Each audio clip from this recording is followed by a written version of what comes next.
Young drivers face restrictions in Alabama until they turn 18. Whether or not they agree with those restrictions, state lawmakers want to put more teeth in the rules. The story of an Elmore County deputy's death will shed some light on why. Charlotte Hart says her husband, he was my rock. Elmore County Sheriff's Deputy James Bart Hart, was killed last year when a teenage driver ran into his vehicle. Lawmakers say the teen was driving nearly 100 miles an hour, and that the 16-year-old driver and 2 of the 3 passengers in his car were also killed in the wreck. According to lawmakers, the teen was not in compliance with the state's graduated license law. When Charlotte Hart researched that law, she says she was shocked to learn there are basically no penalties. And so that's what we're trying to do, is to revise the penalties to make them a little stiffer, so the parents and the teenagers will listen and,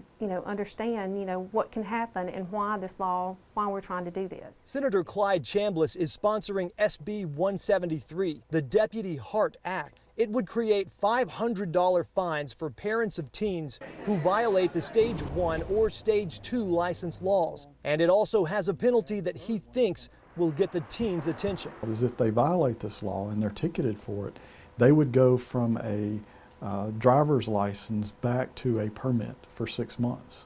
That should get their attention, that this is serious. Charlotte Hart says it's about saving lives, like her husband's. Because if there were penalties for this law, I really believe the wreck that happened would not have been. Final approval from the state Senate. The bill's sponsors are hopeful the legislation will pass this year. Reporting in Montgomery, Mike McClanahan, CBS 42 News.